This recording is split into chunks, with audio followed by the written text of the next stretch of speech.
हम तो स्टार्ट करते हैं हम अपना HTML से। देखो एक बार मैं आपको फुल स्टैक का ओवरव्यू दे देता हूँ जिसमें हम क्या क्या टेक्नोलॉजी कवर करते हैं। जैसे देखो जो सबसे पहले आपके पास आता है फुल स्टैक, देन आपका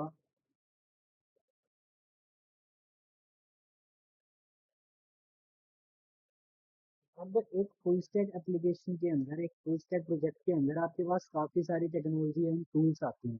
तो उनको हम एक बार ओवरव्यू कर लेते हैं, फिर हम स्टार्ट करेंगे आगे। तो सबसे फर्स्ट नंबर पे जो आती है वो आपकी HTML, जो कि यूज होती है स्ट्रक्चर बनाने के लिए, structure of the web page. Next आती है, अब जैसे आप स्ट्रक्चर बनाओगे एंड देन उसको कभी ना कभी तो आप CSS करोगे या फिर स्टाइलिंग अप्लाई करोगे, देन उसको एनहांस UI में क्रिएट करोगे। तो UI अच्छी क्रिएट करने के लिए या फिर उसको CSS अप्लाई करने के लिए हम यूज करते हैं CSS, जो कि होती है आपकी cascading style sheet use to apply CSS to the web.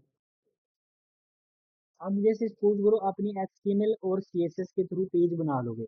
ऐसे मैं आपको एक एग्जांपल के तौर पे एक वेबसाइट दिखाता हूँ, उसके ऊपर आपको पेज मिल जाते हैं dribble.com। अब इसके ऊपर आपको HTML CSS के पेज मिल जाएंगे, बट उनके अंदर क्या होता है, फंक्शनैलिटीज नहीं होती। अब फंक्शनैलिटीज के लिए हमें फर्दर कोई ना कोई टेक्नोलॉजी तो हमें करनी पड़ेगी। देखो ये पेज है, HTML CSS से बना हुआ ही पेज है, बट हम इसका यूज करके एक स्टैटिक पेज बना सकते हैं। हमें पेज बनाना होता है एक फुली फंक्शनल पेज। तो जब भी आपको पेज क्रिएट करना हो, उसके अंदर फंक्शनैलिटी ऐड करनी हो, तो हम यूज करते हैं जावा स्क्रिप्ट का। Java use to dynamic page और use to try the functionality static page. Static page यानी कि आपका HTML और CSS पेज। स्टैटिक पेज के अंदर आपकी कोई भी चेंजिंग नहीं होती है। जिसके अंदर चेंजिंग हो, फंक्शनैलिटीज हो, उसको हम बोलते हैं डायनेमिक पेज। तो डायनेमिक पेज क्रिएट करने के लिए आपके काम आती है जावा स्क्रिप्ट। नेक्स्ट चीज आती है, अब इन तीनों टेक्नोलॉजी से हम एक पेज तो क्रिएट कर सकते हैं, बट उसको भी फुली फंक्शनल नहीं बोल सकते।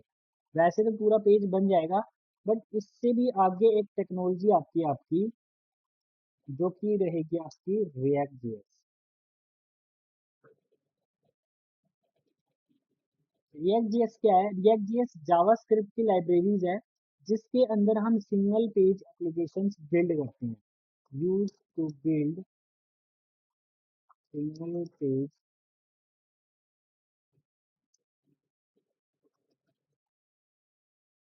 एप्लीकेशन।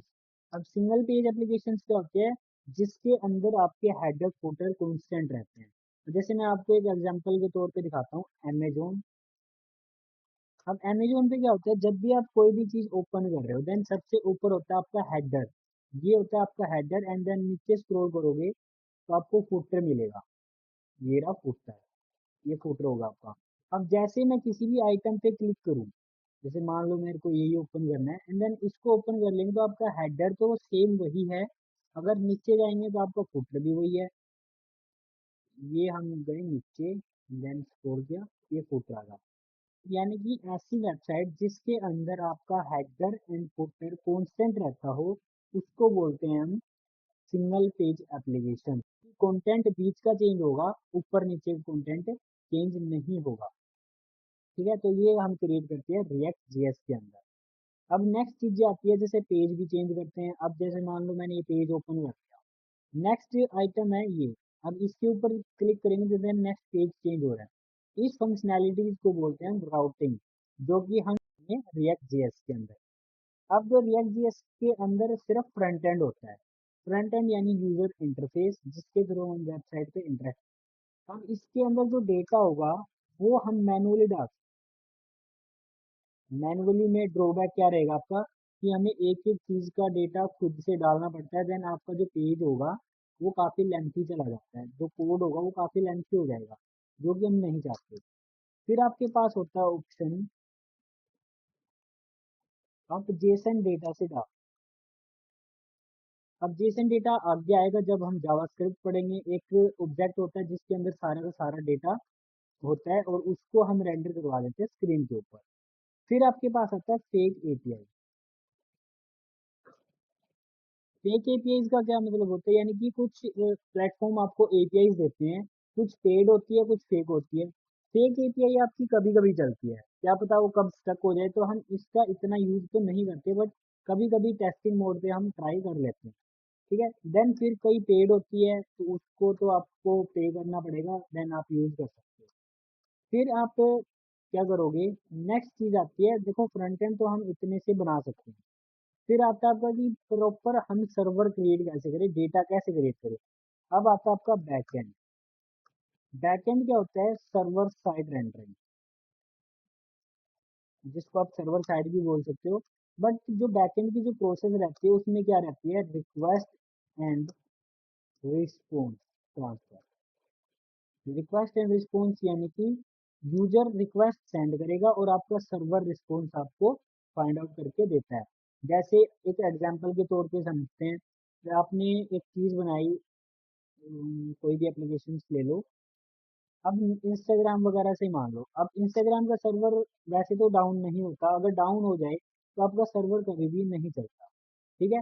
अब रियल लाइफ एग्जांपल ये मान सकते हो, जैसे आप कोई भी प्लेटफॉर्म पे न्यू यूजर हो, यानी कि पहली बार यूज कर रहे हो, देन पहली बार यूज कर रहे हो, तो आपको लॉगिन की रिक्वेस्ट डालनी पड़ती है कि मेरे को अकाउंट लॉगिन करना पड़ता है।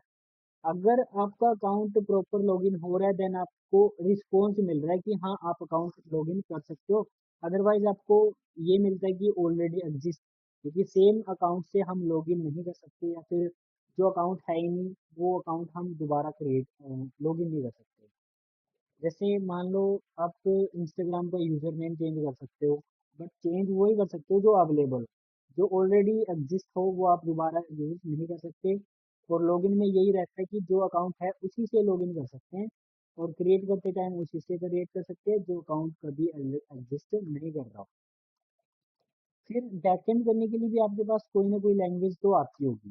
तो इसमें सबसे पहले टेक्नोलॉजी आएगी आपके पास नोड जेएस।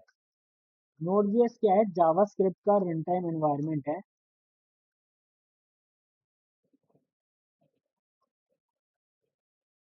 जो क्या करता है जावास्क्रिप्ट को एग्जीक्यूट करवाने में हेल्प करता है। अब जावास्क्रिप्ट का रन टाइम एनवायरनमेंट है, बट नोड जेएस क्या है, वो सर्वर साइड काम करती है, जिसके अंदर प्योर जावास्क्रिप्ट का ही कोड लिखेंगे। अब नोड जेएस का काम क्या होता है, लॉजिक्स क्रिएट करना। बैकएंड में हम कोई एचटीएमएल नहीं लिखनी, कोई सीएसएस नहीं लिखनी, प्रॉपर फंक्शनैलिटीज लॉजिक्स क्रिएट करते हैं, जिसको हम बोल सकते हैं बिजनेस लॉजिक्स। ठीक है, कि आपका अकाउंट कैसे क्रिएट होना चाहिए, कब क्रिएट होना चाहिए, अगर ऑलरेडी है देन आपको एरर आना चाहिए, देन वो सारी की सारी चीजें हम क्या करते हैं, आपको नोड जेएस के अंदर डिफाइन करनी होती है। फिर इसका काम आता है आपके पास एपीआई क्रिएट करना। एपीआई यानी कि आपका सर्वर, उसी को ही बोल देते हैं हम सर्वर। यानी कि एपीआई क्या होती है, एक पाथ होता है, एक यूआरएल होता है, लोकल होस्ट एंड देन 5000, कुछ इस तरीके से।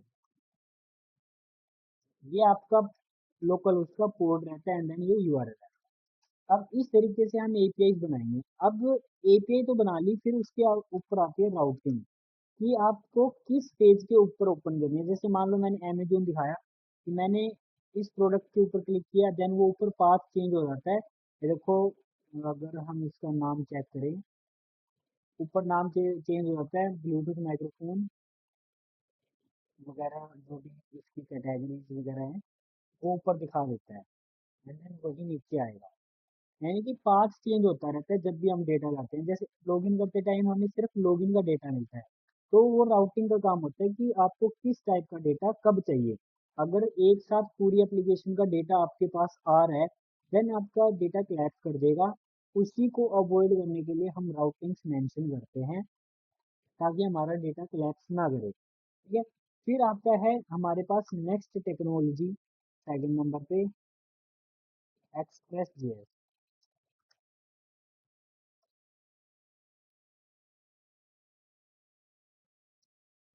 एक्सप्रेस जेएस क्या है, नोड जेएस का फ्रेमवर्क।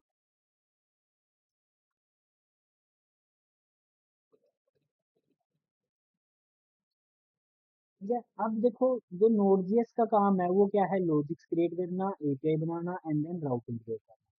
ठीक है। अब एक्सप्रेस क्या है, नोड.js का ही फ्रेमवर्क है।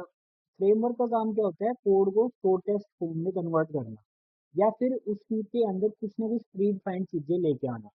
अब जैसे इसके अंदर क्या करते हैं, हम सर्वर क्रिएट करते हैं नोड.js के अंदर, उसी सर्वर को क्रिएट करेंगे हम एक्सप्रेस जेएस के अंदर।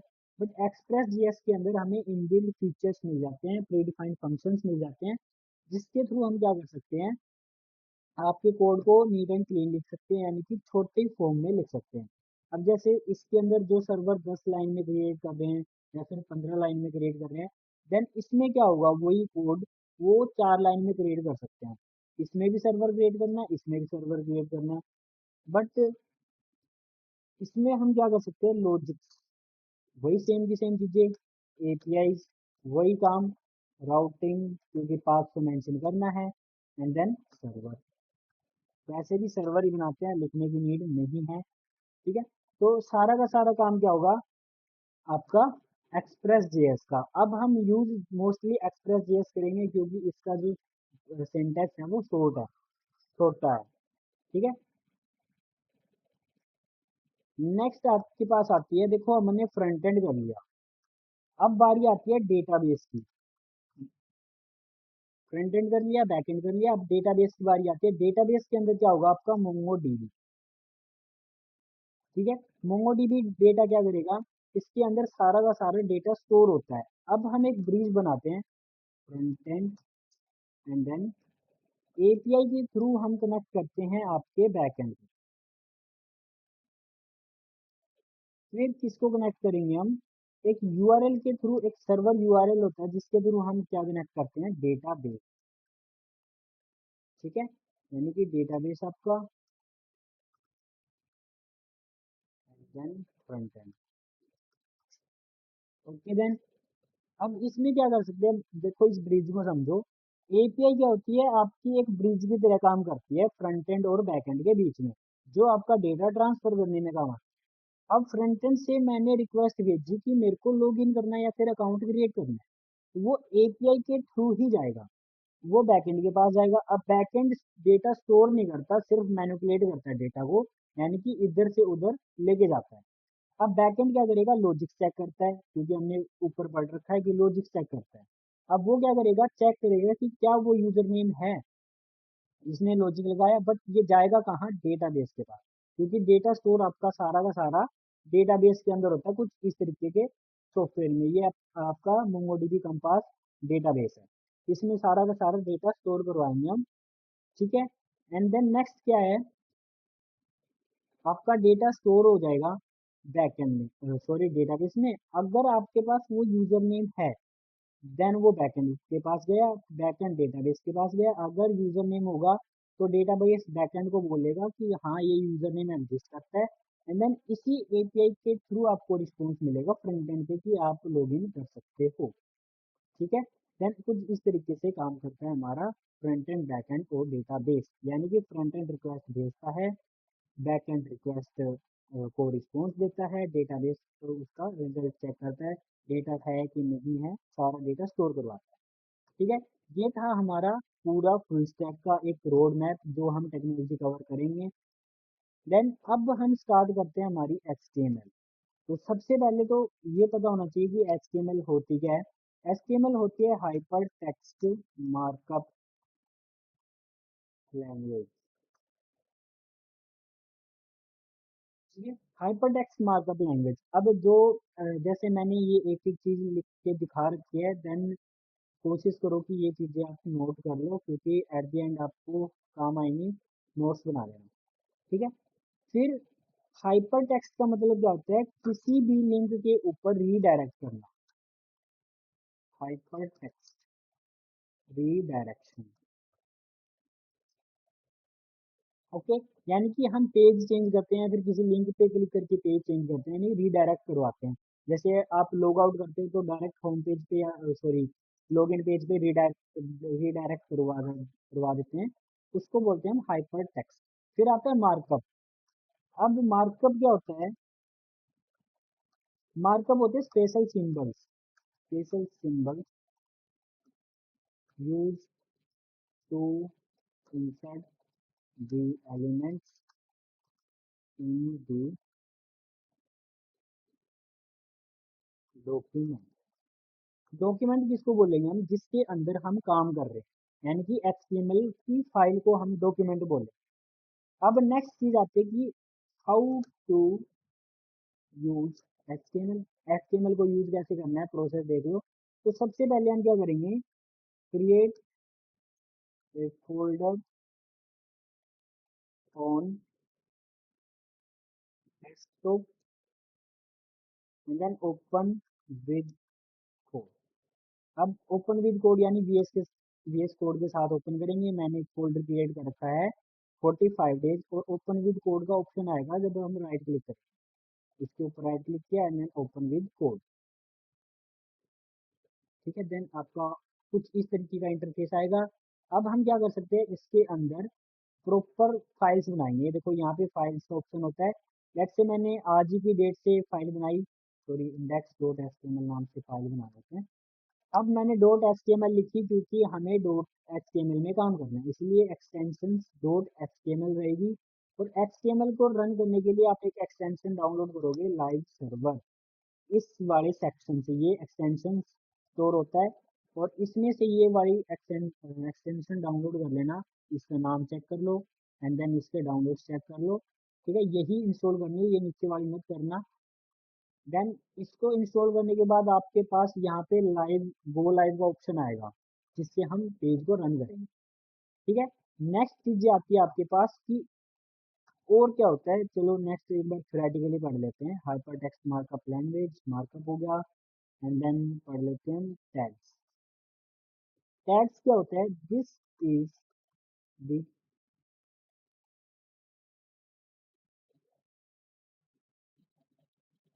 made of combining elements and markup।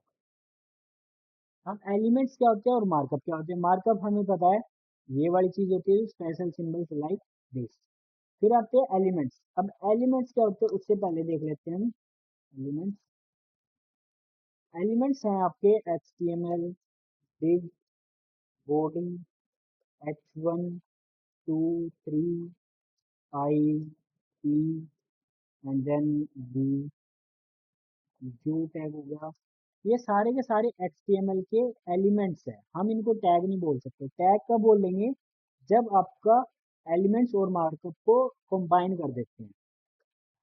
This is the basic building block of HTML language code used to insert the content in our web page।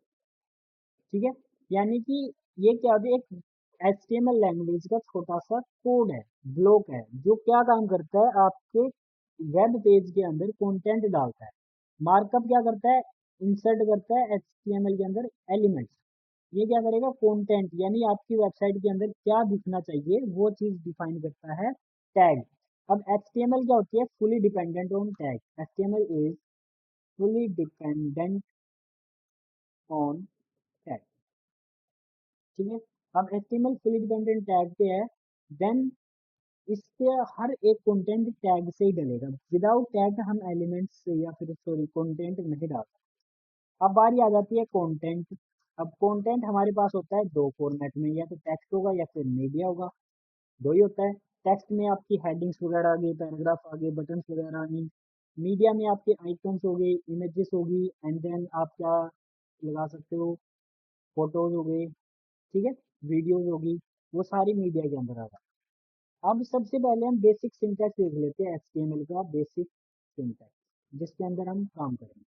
तो सबसे पहले तो HTML, फिर head and then title, title close, फिर head close and then body start.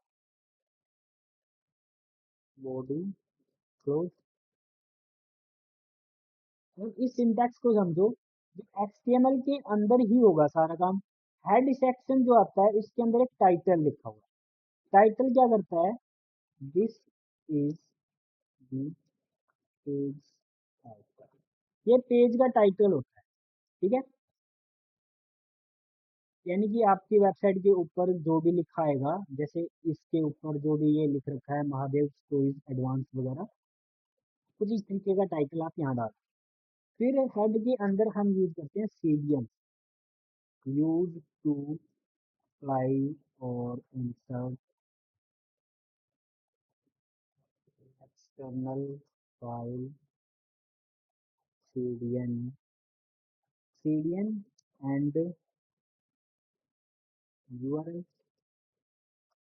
ठीक है, external file भी insert करेंगे, सीडियंस भी कनेक्ट करेंगे, यानी नेटवर्क के यूआरएल्स होते हैं या फिर यूआरएल्स कोई भी चीज़ का इसके अंदर इंसर्ट करें। फिर आता है बॉडी, बॉडी के अंदर क्या आएगा, ऑल कंटेंट टू शेयर, यानी कि सारा का सारा कंटेंट कहाँ डालेंगे हम, बॉडी के अंदर। जितना भी आपको वेब पेज के ऊपर कंटेंट दिखता है वो बॉडी के अंदर होता है, अगर बॉडी के बाहर डालोगे तो स्क्रीन पे विजिबल हो जाएगा बट इनवैलिड होता है। ठीक है, तो कुछ इस तरीके का सिंटैक्स हम लिखते हैं हमारे VS कोड के अंदर। VS कोड आपको फंक्शनैलिटी देता है कि ये ऑटोमेटिक क्लोज कर देता है टैग को। अब टैग भी आपके पास दो टाइप के होते हैं, लिख लेना। टैग एक होता है ओपन टैग, फिर होता है क्लोजिंग टैग। ठीक है, ओपन टैग जिसको क्लोज करने की नीड नहीं पड़ती, क्लोजिंग टैग जिसको क्लोज करने की नीड पड़ती है। तो सबसे पहले तो हम HTML, ये देखो automatic close, head title and then this is our first page, head के नीचे body start and then this will be content. अब हमें डालना है कंटेंट। कंटेंट यानी कि उसके अंदर क्या दिखना चाहिए आपके पेज के अंदर। अभी के लिए मैं खाली इस पेज को रन करता हूँ गो लाइव से यहाँ से, देन अलाउ कर देना। ये देखो मेरा जो कंटेंट है यहाँ पे विजिबल हो रहा है। ठीक है, यानी कि आपका टाइटल विजिबल हो रहा है और यहाँ पे आपकी फाइल आ जाएगी, ये पोर्ट आ गया एंड देन ये जो आपके सिस्टम का IP चेक करके एड्रेस वगैरह देता है, पब्लिक एड्रेस। फिर आपके पास आती है कि इसके अंदर कंटेंट कैसे डाल। कंटेंट डालने के लिए हमारे पास दो टाइप के होते हैं, इनको बोलते हैं कमेंट्स। कमेंट्स क्या होता है, कोड को डिसेबल करने के लिए यूज करते हैं, कि जो कोड आप डिसेबल करना चाहते हो बट डिलीट नहीं करना चाहते तो उसको हम डिसेबल कर देते हैं, जो कि आपको आउटपुट में नहीं मिलेगा। ठीक है, अब जैसे मान लो मैं इसके अंदर कुछ भी लिख देता हूँ, देन वो आउटपुट के अंदर नहीं आएगा। फिर आपका टेक्स्ट डालने के लिए आपके पास दो तरीके होते हैं। सबसे पहला तो होता है टेक्स्ट, सबसे पहला आता है हेडिंग्स। हेडिंग्स हमारे पास होते हैं 6 टाइप की, और साइज डिक्रीज रहता है, साइज डिक्रीज डाउनवर्ड। ठीक है, फिर आता है पैराग्राफ। पैराग्राफ एक ही टाइप का होता है जिसको हम डिनोट करते हैं P से। ओके, एंड देन फिर क्या होगा,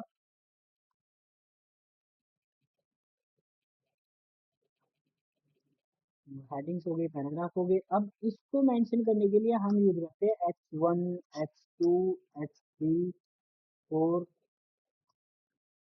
H5, H6, कुछ इस तरीके के टैग यूज करते हैं। टैग के अंदर आएगा ये चीज, जैसे H3, और ये क्लोज भी हो जाएगा।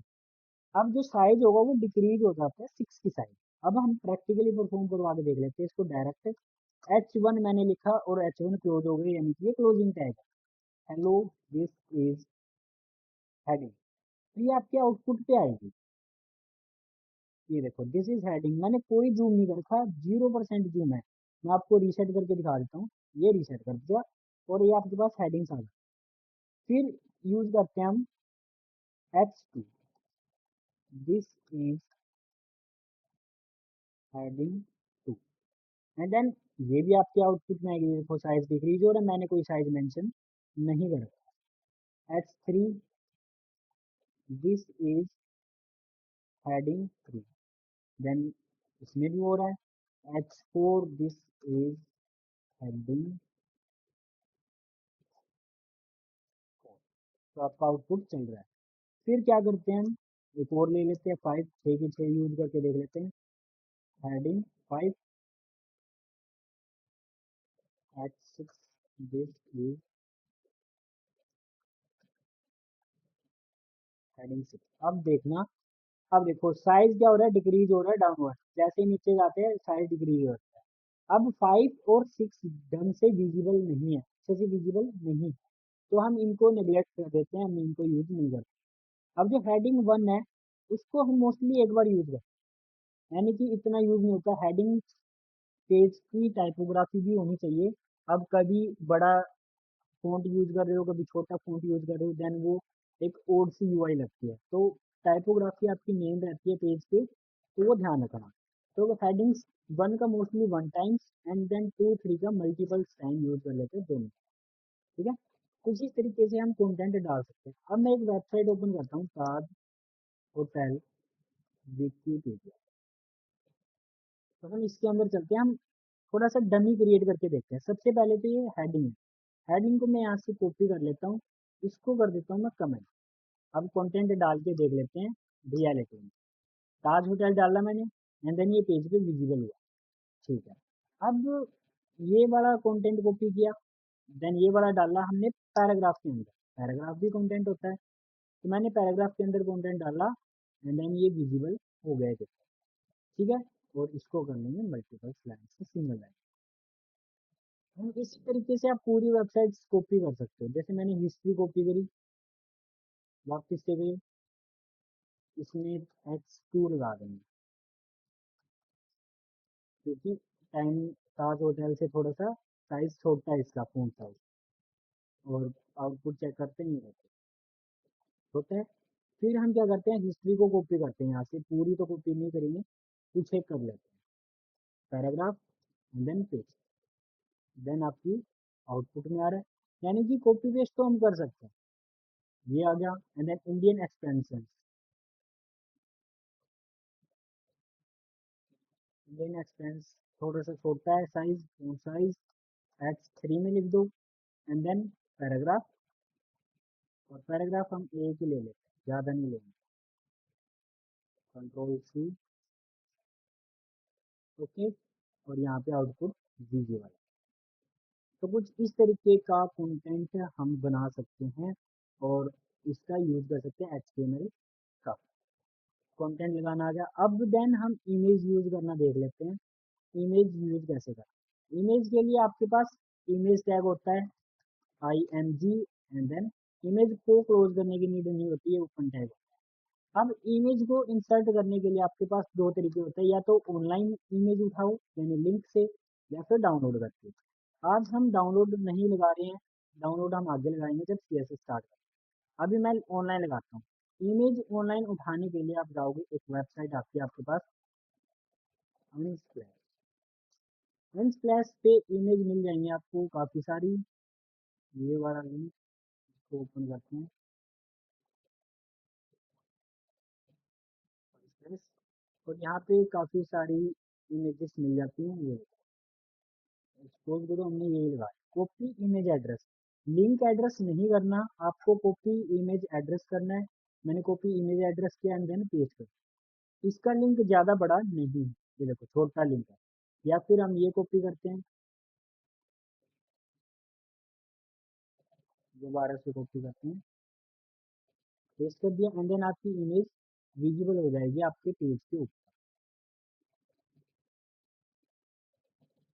दोबारा से रन कर लेते हैं, ये देखो इमेज लग गई है, बट इसका साइज बड़ा आएगा क्योंकि हमने अभी तक CSS नहीं करी है। इसी तरीके से अगर आप डायरेक्ट गूगल से इमेज लगाते हो, लेट्स से मैंने कार की इमेज सर्च करी, गूगल से इमेज नहीं लगानी है आपको, क्योंकि उसका लिंक जो है वो काफ़ी लेंथी हो जाता है। मैंने इमेज एड्रेस कॉपी किया एंड देन यहाँ पे IMG लिखा एंड देन पेस्ट कर दिया। देखो इतना बड़ा URL अगर आपकी इमेज का हो रहा है देन आपकी पेज में तो फिर सिर्फ लिंक से ही पेज भर जाएगा। तो हम डायरेक्ट गूगल से कॉपी नहीं करेंगे, अनस्प्लैश नाम की वेबसाइट पे जाओ, सर्च कर लो कार। तो कार की इमेज यहाँ से उठा लो, काफ़ी अच्छी क्वालिटी में आपको इमेजेस मिल जाती है। ये देखो 2 लाइन का यूआरएल आया है एंड देन आपकी कार यहाँ पे इंसर्ट हो चुकी है। कुछ इस तरीके से हम इमेजेस लगाएंगे। फिर आ जाते हैं आइकन। आइकन उठाने हैं आपको फ्लैट आइकन से। फ्री आइकन्स मिलते हैं फ्लैट फ्लैट आइकन पे। देन सपोज करो मेरे को होम का आइकन लगाना हो, होम लिखा, सर्च किया। काफ़ी टाइप के आइकन्स मिलते हैं आपको फ्री में बिल्कुल। तो आपको ये भी मिल जाएंगे जैसे फोन्स में होते हैं या फिर वेबसाइट्स में होते हैं। तो आप यहाँ से icon direct right click, copy image है और आईएमजी में paste the link, just copy and paste और आपका लिंक लग जाएगा। ये देखो आपकी इमेज लग चुकी है। ठीक है, यानी कि हमने कंटेंट डालना सीख लिया, इमेजेस डालनी सीख ली एंड देन फुल स्टैक क्या होता है उसके बारे में पढ़ लिया। देन आज के लिए इतना काफ़ी। कल मिलते हैं हम अपने नए कंटेंट के साथ, यानी कि इसको बोल्ड कैसे करें, इटैलिक कैसे करें, कुछ इस तरीके का कंटेंट बनाएंगे प्रॉपर। ये ब्लू कलर में है या फिर इस पे क्लिक करते ही पेज भी चेंज हो रहे हैं, इस पे क्लिक कर रहे हैं तो भी पेज चेंज कर रहे हैं। यानी कि इसके अंदर देखते हैं तो ये कंटेंट बोल्ड है। कुछ इस तरीके का कंटेंट बनाएंगे हम कल, जैसे ये डॉट डॉट लगा के आगे। बाकी कंटेंट हम कल बनाएंगे, आज के लिए इतना था।